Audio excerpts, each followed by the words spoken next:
Good evening. This is the I-24 News Evening Edition. I'm Lucy Arish, and these are the headlines. Egypt's ousted President Mohamed Morsi resumes trial in Cairo as military chief Abdel Fattah al-Sisi inches closer to the presidency. Developments in Ukraine's simmering political crisis. The prime minister and his government resign, and as anti-protest laws are reversed in a bid to calm the opposition. And the United States President Barack Obama prepares for the anticipated State of the Union address, a look back at the event's most memorable moments in history and at what can be expected tonight. Good evening again. Events in Egypt were again defined by turbulence today as the post-President Mohamed Morsi's trial was about to resume. An army general and top government official was gunned down. I-24 News correspondent Charles Biblizer takes a closer look at Egypt's complex political situation. Coincidence? Perhaps not, as on the same day that the trial of deposed Egyptian President Mohamed Morsi resumed, an army general and senior interior ministry official was killed.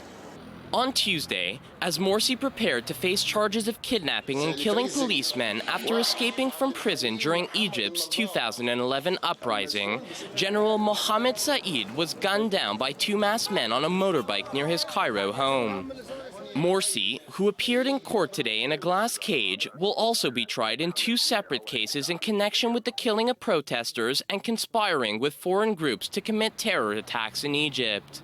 If convicted, he could face the death penalty. Tuesday's drama comes 2 days after interim President Adli Mansour announced a change to the government's political roadmap that will see presidential elections held by mid-April. The move is being viewed as a boost to Army Chief General Abdel Fattah al-Sisi, who is expected to announce his candidacy for president as early as tomorrow, after Egypt's top military council gave him a green light yesterday to seek election. The Supreme Council for the Armed Forces could not but respectfully and honorably view the widespread demand by the Egyptian public from the great Egyptian people for Abdel Fattah al-Sisi to run for president, which the SCAF regards as a duty and obligation. El-Sisi's move is likely to further anger the Muslim Brotherhood, whose ranks have been decimated by a military crackdown which has seen nearly 1,500 people killed and thousands of Islamists imprisoned. Egypt has been marred by political turmoil since the army overthrew Morsi last July. The instability has bred violence, with today's targeted killing of General Said likely foreshadowing a strengthening insurgency against the army-backed government. And with me on set is Avi Paznel, former Israeli ambassador to Italy and France. Good evening. Thank you very much for coming. So can we say checkmate for General Abdel Fattah al-Sisi? Yeah, more or less. I mean, it's not yet official, but it is very significant, not only that there was a terrorist attack today, but on the day that Morsi appears on trial, which I must say is a striking image, because, you know, we are used to see him as president. Now he's in a cage.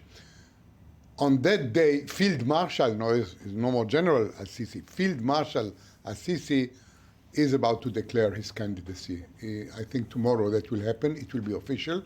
It's a watershed in Egypt, obviously. Of course. We are returning to the times of strong leaders, of Nasser, of Sadat, and even of Mubarak, okay?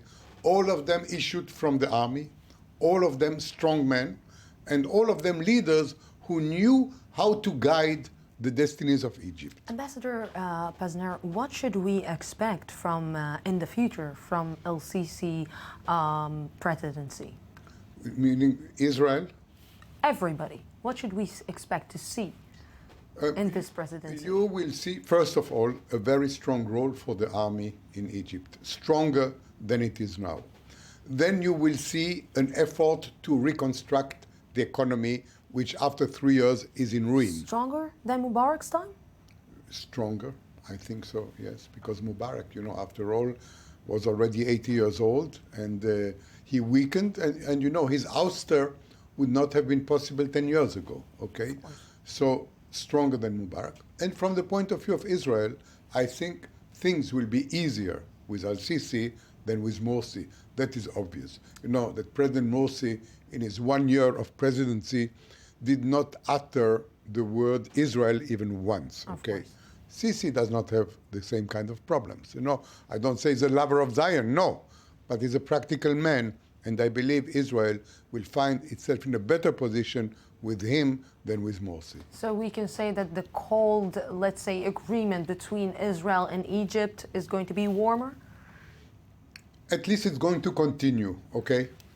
Because there was fear, if you remember, Lucy, there was fear when Morsi came that he would denounce the agreement. And I know that President Obama was at great pain to convince him to continue, although he never related to that.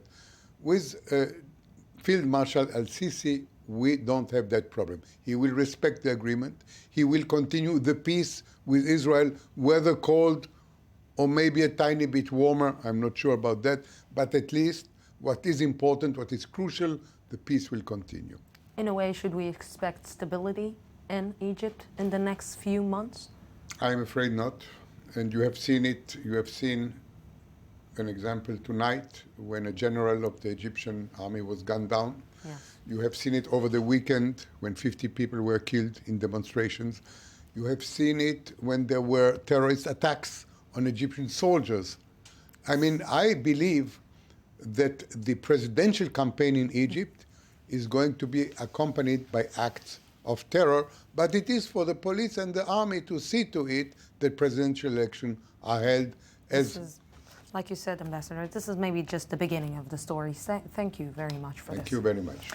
And a lack of progress in Syria peace talks today in Switzerland. The day began with Syria's opposition saying the morning meeting ended badly, again in disagreement about the issue of a transitional government, soon after President Bashar al-Assad's regime pushed for a condemnation of the United States. A UN statement noted that no meeting would be planned in the afternoon. The first concrete discussion of Syria's political future began yesterday and hit disagreement over President Bashar al-Assad's role in the country's future. And we're moving back to Israel. Israel's Shin Bet security agency has released a potentially worrying report detailing a sharp uptick in West Bank terror attacks in 2013. I-24 News correspondent Charles Biblizer looks at the numbers. While leading Israeli defense officials continue to downplay the possibility of a third Palestinian intifada, the reality on the ground seemingly tells a different story. According to a report released by Israel's Internal Security Service, the Shin Bet, last year saw a doubling of terror attacks against Israeli targets in the West Bank. 6 Israelis were killed in 1,271 attacks and 44 others were injured. The Shin Bet prevented an additional 190 terror attacks in 2013 and arrested more than 2,500 terror suspects. By contrast, last year saw a big drop in the number of attacks originating from Gaza, from 1,130 attacks in 2012 to 55 in 2013, which included the firing of 63 rockets and 11 mortars into Israel. Most of the 2012 attacks came in the lead-up to and during Operation Pillar of Defense, the 8-day conflict with Hamas. On the flip side, the Shin Bet also noted a rise to 25 in attacks by right-wing activists against Arabs in 2013, most commonly in the form of so-called price tag attacks. Overall, since the outbreak of the Second Intifada, 1,227 Israelis have been killed in terror attacks and an additional 8,549 have been injured. One can only hope that 2013 was an aberration and not the beginning of a return to the terror levels of yesteryear. The peace process, the Iranian nuclear program, Israel-U.S. relations, and many other strategic affairs were high on the agenda today as hundreds of officials, scholars, and diplomats attended the annual conference of Israel's most prominent think tank, the INSS. Earlier at the conference, Naftali Bennett, leader of Israel's right-wing Habayit Yehudi party, had this to say. מדינת ישראל הפכה למעין שדה ניסויים. The state of Israel became an experiment field for world diplomacy. Every peculiar idea in the Western world is tried on Israel. In the last days, a new idea came to mind. Jews will live and stay in their homes, but under Palestinian sovereignty. And I'll say that again, Jewish settlers will live and stay in their homes but under Palestinian sovereignty. So I will answer simply, it can't happen. You know why Jews can't live under Palestinian sovereignty? Because they would be killed. And standing by at the conference where Prime Minister Benjamin Netanyahu just started to speak is I-24 News diplomatic correspondent Tal Shalev. Good evening, Tal. So what were the highlights from today's conference and what Benjamin Netanyahu has to say right now?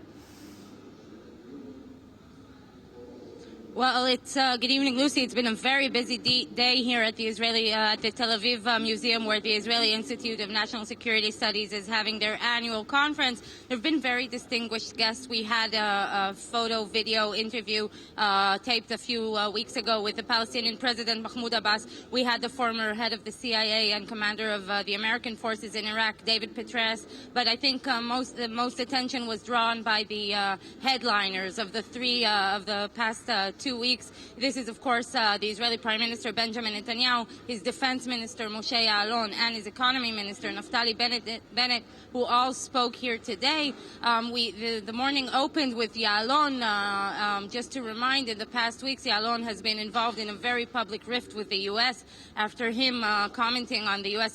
Secretary of State John Kerry, calling him messianic and obsessive. This was leaked to the press, and this, of course, created a big public rift. So Ya'alon uses this speech today. He gives a very long and detailed speech explaining his foreign policy. He doesn't backtrack from his position, but of course he uses a much more diplomatic language, and he explains why he is against the security arrangements that the U.S. has presented in the framework agreement. He says Israel cannot rely on the Palestinians to keep their security. He says this as a defense minister, but he does talk about the declining American posture in the Middle East. Then later we had just a short while ago the Economy Minister Naftali Bennett, that in recent days has been in his own public dispute of his own with the Israeli Prime Minister regarding the idea that Jewish settlers will be able to choose to live under Palestinian rule in a future Palestinian state.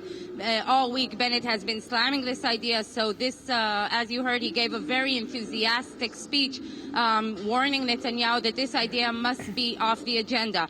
And then in the evening, the keynote address of this event, of course, is now Benjamin Netanyahu speaking now. Netanyahu opens his speech with remarks regarding Iran, talking about the interim agreement, reiterating his position that this is a bad deal, that the interim agreement is a bad deal, and reminding that Israel demands a total dismantling of Iran's nuclear capabilities. Tal Shalev, thank you very much. Of course, you'll keep on updating us in the rest of the evening. And we're moving on. Ongoing demonstrations in and outside of Kiev made their mark today as shifts in the government signaled an attempt to appease protesters. Meanwhile, Russian President Vladimir Putin pledged that his country would maintain a $15 billion loan to Ukraine. I-24 News reporter Roni Ben-Bassat on the political uproar in Ukraine. After over 2 months of protests in the Ukraine, today demands turned into concrete actions. The country's parliament went into a highly anticipated session to hold an emergency debate on the crisis. But before the meeting even began, the country's prime minister and a key ally of President Viktor Yanukovych offered his resignation. I took that decision to give an opportunity to all political forces to reach an agreement, to achieve compromise and end the crisis we are going through. Was it an achievement for the opposition or a presidential spin? President Yanukovych accepted Azar's resignation, and according to the Ukrainian constitution, the prime minister's departure entails the resignation of the entire government. But while dramatic, the move failed to impress the opposition and its supporters. Obviously, the move was made so the government can escape responsibility and avoid the hearings in the parliament. Actually, we've expected such a move from them.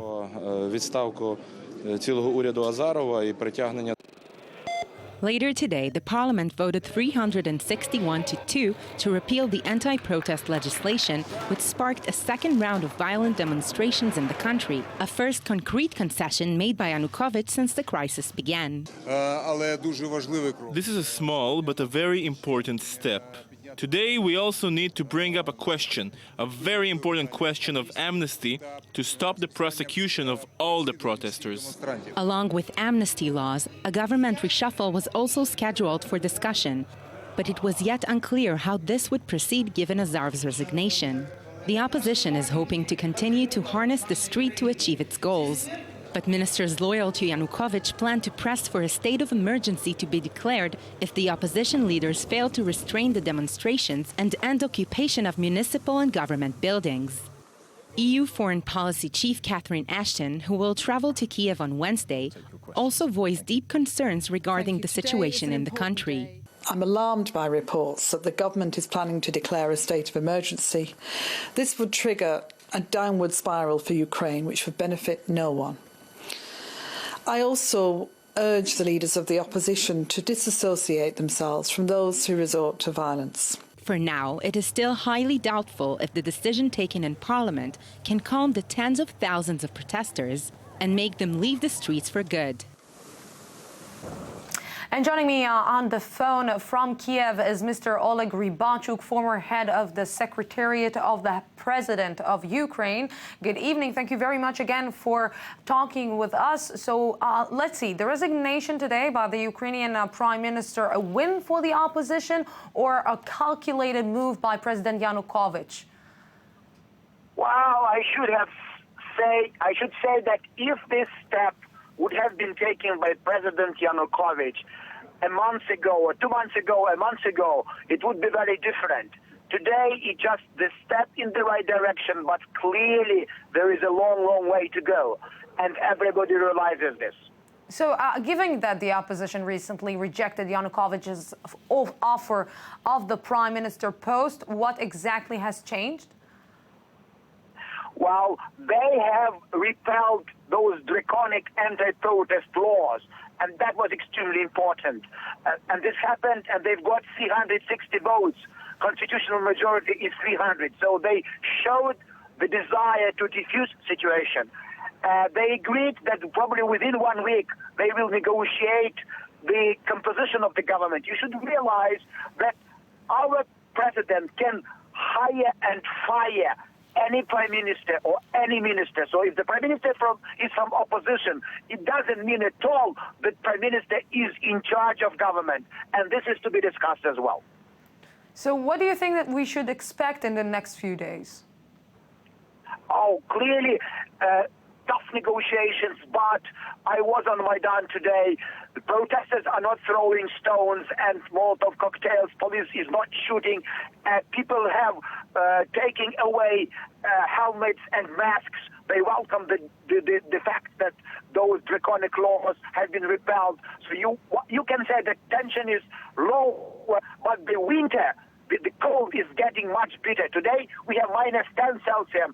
Tomorrow, after tomorrow, minus 24, 30 degrees. So, Mr. Rybachuk, do you think politically this move was a good move? Say it again? I'm asking if you think that this move that Yanukovych did was a good move, politically. Well, yes, it is very late. As I said, it's late for a couple of months, but finally it's the right move. But trust to him is very low. He is very foxy. People know that. And opposition, frankly, is not operating as somebody who can be responsible for the behavior of the people. Therefore, opposition must report back to people, check whether people agreed or not. But this is the only way to proceed. No more deals between closed doors between government and opposition as it used to be in Ukraine since it got independence. Now people's voice is probably decisive. Yes, Mr. Rybachuk, thank you very much for this phone call. And coming up on this evening edition, Turkish Prime Minister Tayyip Erdogan on a 2-day visit to Tehran with trade and energy deals on the agenda. As United States President Barack Obama prepares for the anticipated State of the Union address, a look back at the event's most memorable moments in history and what can be expected tonight. Don't go anywhere. 2 minutes break, and I'll be back.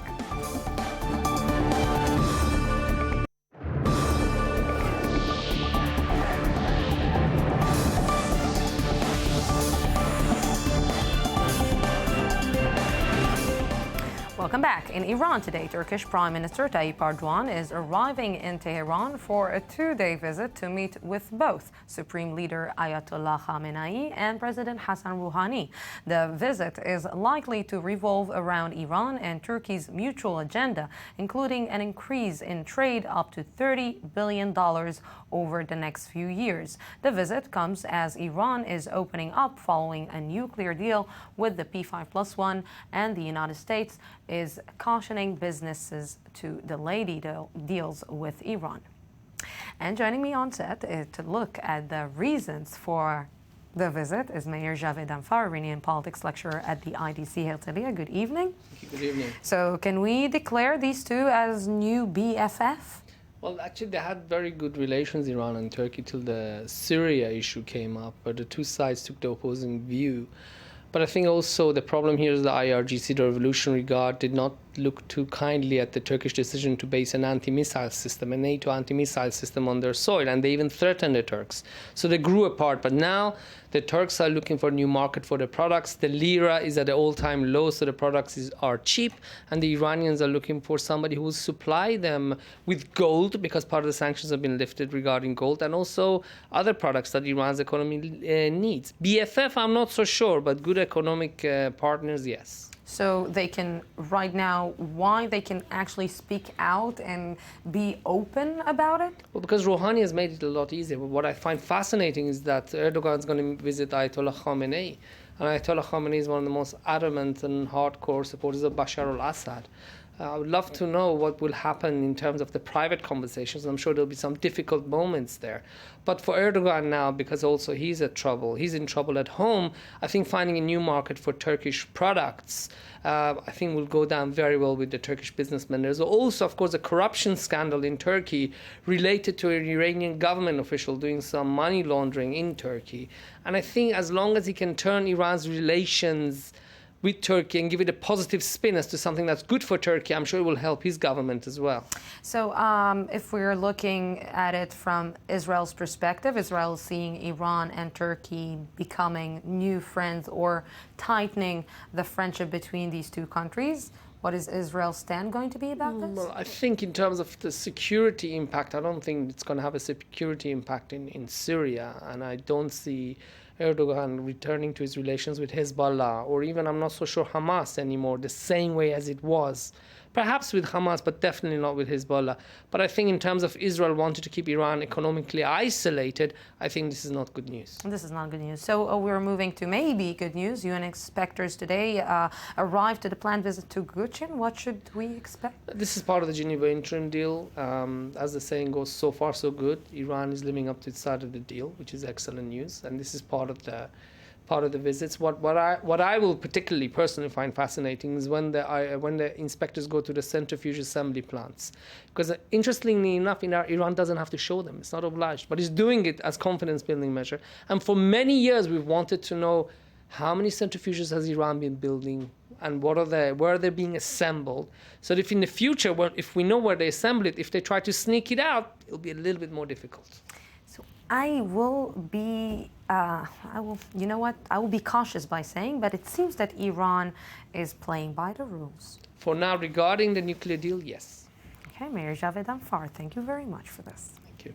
The State of the Union, the United States President's address to the Congress and perhaps to the entire world, will take place tonight in Washington. I-24 News reporter Uli Shapiro looks at the history of one of the most anticipated speeches of the year, which sometimes also make history in America and beyond.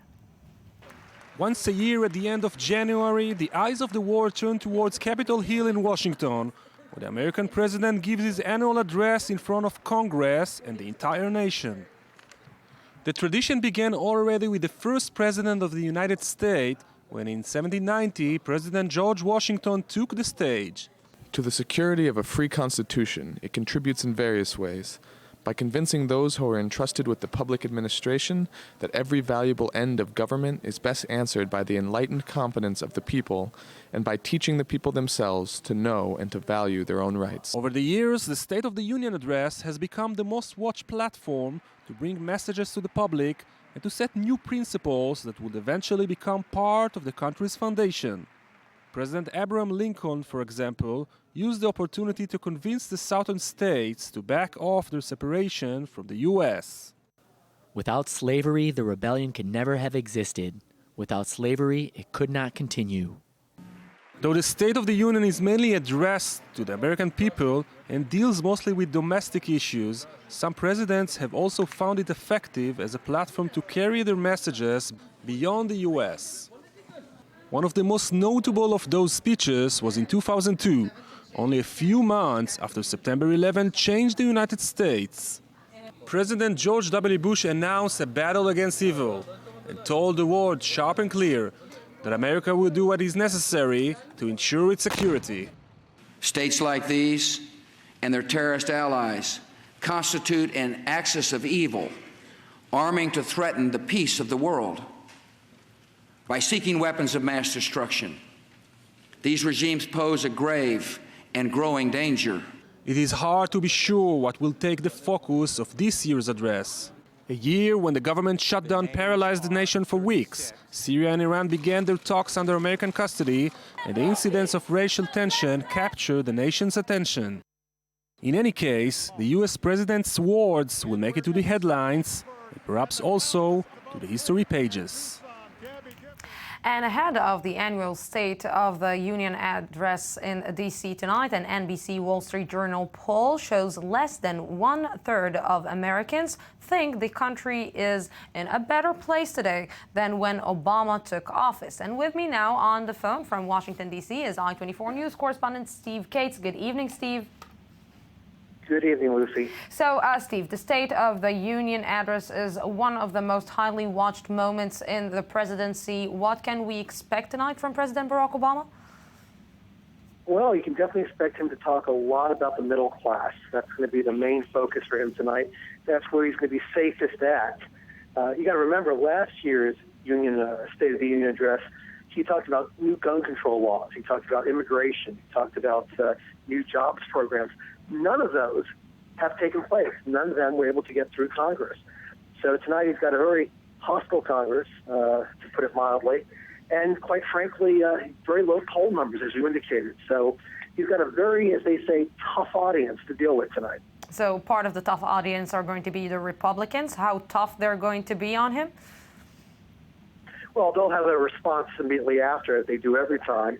And you can expect they'll be talking about the economy being very slow. It's still not where it should be.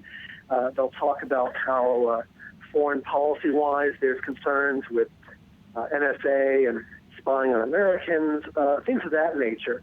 And this all comes with the midterms just around the corner, where the Republicans, theoretically, they only need 6 seats in the Senate to regain the Senate. That could be a big blow if President Obama can't keep the Democrats in the Senate. Yeah, you know, you mentioned the foreign policy issue. Is he going to talk about maybe the lack of foreign policy that he had in his administration? Not a chance. I mean, one thing you do when you're up there is you don't want to bring up any weak points or anything that's going to detract. His job is to basically revigorate the country and let them know that, hey, I hear you're having problems out there, but this is what we're going to do differently, and this is how we're going to move forward. Now, he did that last year, and it really didn't make a difference. One has to hope that tonight's message will be a very positive one, as it needs to be, and that he talks about what can be done in the next year as opposed to what he'd like to see done. Yes, I think that a prompter is going to be there, and, of course, he's going to speak well, like only President Barack Obama knows. Steve Cates, thank you very much. Thank you very much for this. And China is on high alert for the H7N9 virus. The virus passes between birds and has been transmitted from poultry to humans, but since early 2013 has reignited fears that it could mutate to become transferred between humans. I-24 News reporter Roni Ben-Bassat has more. Just 2 days before the celebration of the Chinese New Year, Hong Kong suspended imports of fresh poultry from China's mainland. The reason? A discovery of the deadly H7N9 bird flu virus in a batch of live chicken imports. We will close the wholesale market for 21 days for the purpose of cleansing and disinfection. until February 18th. The government also ordered a mass cull of 20,000 chickens in the Changsha-1 wholesale poultry market, where the virus was discovered. They were put to death with carbon dioxide gas in order to prevent further infection. China faces growing public concern. The virus has already killed 20 people across the country this year. And according to the Chinese Center of Disease Control and Prevention, the total number of human infections has reached 102. But there is still no sign of constant transmission between humans. It is not a human-to-human transmission disease, but a disease that transmits from poultry to human. So the migration of people will not increase the risk of infection. Viral outbreaks have inspired many Hollywood films depicting global panic. But in real life, at least according to the Chinese government, there is no cause for serious alarm yet.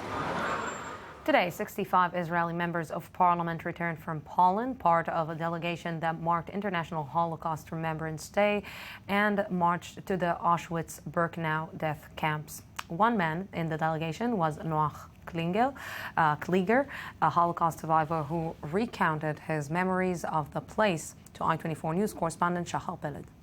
I always say it's my 148th time in Auschwitz-Birkenau since 1959, by the way. And my feeling is always the same. I'm a survivor.